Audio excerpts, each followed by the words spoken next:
everyone, and welcome back to Lise Loves Paper. Very long time no see. I apologize for that. That's part of what I'll cover today. Just so you know, this is the second time I'm recording this because the first time I recorded it, the audio for some reason was extremely echoey and terrible. So we're trying this again. Hopefully I won't forget anything. But anyway, welcome back. If you're, and also if you're new here, welcome. I've had a lot of new followers and I apologize that you joined me and that I haven't put any videos out. That is not normally the case. And hopefully I will be picking back up soon. What happened was about a month ago, I started having some weird medical issues and we've been on a mission to try and figure out what's going on, but they mean that it's very difficult for me to get into my craft room and create. So I appreciate your patience while I've been dealing with that. That is also why I'm not wearing my rings. I'm still very happily married, but I've had to take them off for some medical tests and my fingers have swollen and I can't get them back on. So I will eventually put them back on, but in case you're wondering where my ring went, that's where. But I just wanted to pop in and maybe share a few things that I have done in the meantime since you last saw me. It's not a lot because, as I said, I haven't been able to get into the craft room, but I figured I didn't want to just talk at you and not share anything. And so here I am.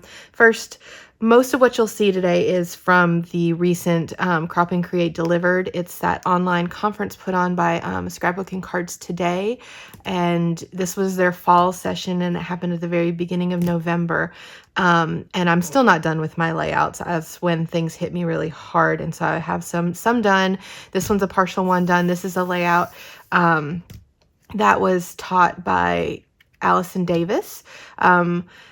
And it was about using 6x6 paper pads, and I'm loving it. Now, I will give this disclaimer, if you haven't heard me say it in the past, I never follow a sketch or a class exactly as it's taught. Never. Never, ever. I don't do exactly what they do. And so what you'll see here that I'm saying is from Crop and Create, but it is probably not identical to what they taught there. But I'll make an effort to let you know who the teachers were. So if you're interested in their style, you can go check them out because they all have their own presences on social media, I believe. But this one has been sitting here. I love the texture. Look, it's got stitching. And it needs a title. This is my son in 2016 when we went to the pumpkin patch. That's why I got stuck. I didn't have a title and then it's just kind of sat here. So if you have any fun ideas for me, let me know. But that's where I am with this one. So now I'm going to share a couple of layouts that I did. So this one was a mini class with Virginia Nebel. And it's using that Doodlebug shadow box kit. If you have never done one of their shadow box kits, I highly, highly recommend them. So what they are, I don't know if you can see. So it's vellum and then you have their stickers and their enamel dots and they just kind of fill this circle. So it's cut in half for this layout and they're meant to be put in like an 8x8 shadow box frame. They have a ton of these. They have them for all the different seasons and even non-seasonal ones. I think they have pet ones and stuff like that.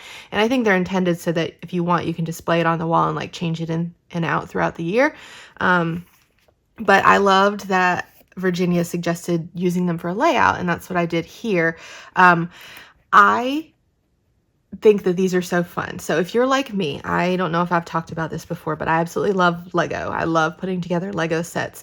And I think it's because for me, I get to do something fun and somewhat creative without really having to work my creative brain, if that makes sense. Like I'm still doing things with my hands and I'm following a set of instructions. And by the end, I have this fun, awesome thing at the end. And that's what this feels like. It feels like scrapbooking Lego to me because what they do is they give you kind of a template and they give you their sticker sheets and the enamel dot sheets and a piece of vellum in the kit. And you're meant to tape the vellum down on top of the pattern and you just kind of put things down. You can use dimensional tape. I don't know if you can see the dimension in mine. And at the end you have this beautiful full circle. It's cute. Of course it's cute. It's Doodlebug stuff. And it's just so satisfying and it's kind of mindless because every once in a while we just want that mindless task, but we still want to be doing something. So if you're interested in that, I highly recommend looking at these Doodlebug shadow box things. I will try and give you a link down below to them on scrapbook.com if you're interested in them. Maybe just a link to this one. We'll see. I was very sad I posted this in the the group. Please tell me that somebody got my reference here. The On Crop and Create Days, we wear pink. Because my daughter and I are big Mean Girls fans. We actually just went to see the Mean Girls Broadway show. It was touring and it came near us, I think last week. And but nobody commented on it. But it made me so happy to put it in there. So that's that one. This one was from another one of Virginia's classes, and it was meant to be a 2-page layout with these little like shelves extending, and I think on hers the shelves were only this long. But I liked the idea of the shelves, and it brought to mind these pictures that I had. So I don't know if I've mentioned it before, but I used to work for a educational publishing company, so we would make all the products for teachers to put on bulletin boards, and is such a fun job. And I've had these pictures because my group got to decorate the bulletin boards in the break room for about a year, and it had been HR doing it before then, but I loved these because for all of them I made some giant elements. See, I made a giant popsicle out of paper, I made giant sunglasses, I made this giant school bus, we made this giant pumpkin out of border strips, giant turkey, and I've had these and I've wanted to celebrate them, but I've never had quite the right layout. But this one felt like the perfect one because, as you can see, it just looks like they're like sitting on shelves, and she had given us all this fun collection. I'm not sure who the collection is by, but it's a fairly recent crafty collection. If I can find it, I will try and put it on the screen for you here and link it down below. But I just love how it turned out. I love the punny title. This one was, I'm really jazzed about that one. Now these next two are by Natalie D'Souza, and I loved her class. She has the most similar style to me out of all the instructors. So this one was meant to be this way, with a thing over here, but I ended up turning it this way because my photos went this way, and I just love the layering. I love how it turned out. Same with this one.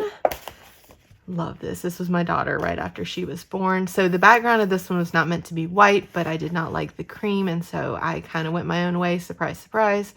But again, I love how this turned out. I love the big and the small photo. I love the centered title, and I love all these. They have dimensional adhesive behind some of them to make them pop up. I love acetate pieces like this as well. So just, this is my style, and I was so happy to have that class. I think that's all I have to share as far as layouts. But the other thing I wanted to share is that I recently completed a couple of weeks ago a mixed media class that I was taking at my local community college. I highly recommend looking into your community college for art classes because they're kind of a low, what's the word I'm looking for? Low stakes. I don't know. It's not stressful. You're not doing it for a grade. You don't have to feel like you need to come in with a portfolio or any kind of talent already. Highly recommend it. But I took a mixed media class. In the past, I've taken watercolor and acrylic classes, but this one was new for me, and I loved it. So for my art journaling peeps, this was such a great class. So I wanted to share a few things that I had done in the class there. So the first thing I can't find it. It's around somewhere, but my craft room is an absolute disaster right now. We had done this like cut paper collage thing of our pets, and I will put pictures up here of my final product and the inspiration photo. It's of my dog Winnie. We had to say goodbye to her in September, which was really tough because we'd had her since before we got married. And this was a great way for me to kind of honor her, and I love how it turned out, and I do plan to do something special with it.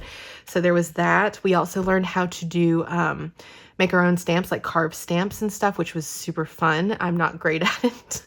And then we did a lot of printmaking. I'll show you some prints in a minute, different types of printmaking, but then it was also kind of like a choose your own adventure if you wanted to. And so like I had found this thing at a local used bookstore, and it's called Everyday Art Journaling, and it was like a gift set where a book was in here, and then it had a watercolor paper pad here, and I took those out so I could use them, and I was like, but this is such a nice thing, you know, it's very sturdy and it's got pockets and it's great, and what can I do with it? And so I painted the outside with gesso, and as you can see, I'm kind of like, I scraped paint, extra paint and stuff on it. I used for the background stuff, I used a gift card. Some of this was done with a paintbrush when I had extra paint on my thing. And you can still see through it. I might cover it a little more, but I do like that peak of the lime green. And then on the inside, I did some more of that here, but then I also, this is paper that I drew on. It's deli paper, and I just used a Posca pen to just draw random lines like this, and it was a giant piece, and I kind of like used matte gel medium to glue it on here and on here, and I'm loving it. I'm not sure what I'll do with it. I think maybe I'll keep some art in there, or I'll make like a mini art journal to slide in here and some loose pieces. I don't know, but I really have enjoyed that.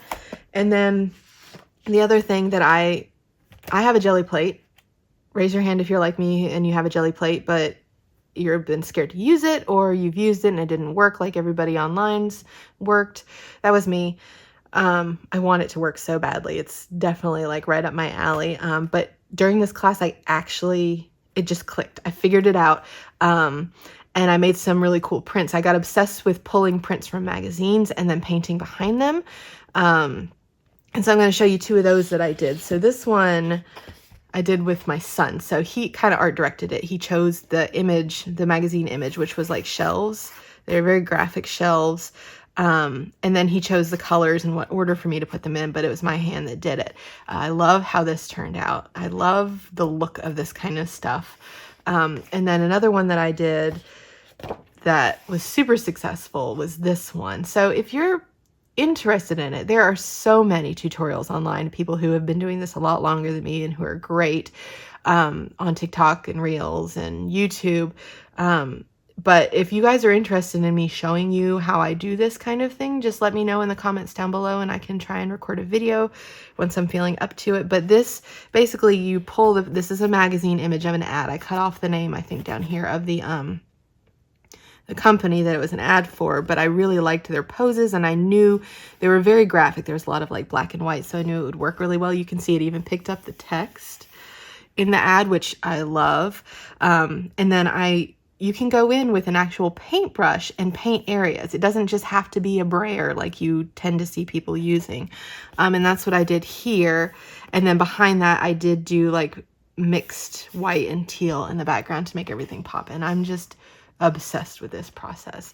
So anyway, that's what I've been up to. I do hope, as long as I continue feeling up to it, in a couple of days to pop back in and share a flip through of my December daily, the only year that I did December daily, like traditional December daily. I'll flip through my album and we can talk about my potential plans for doing December documenting this year and going forward and even going backward. So keep an eye out for that. But it was good to see you guys. I've missed you. I appreciate your patience, and hopefully I'll be seeing you more often going forward. Have a great weekend. Bye.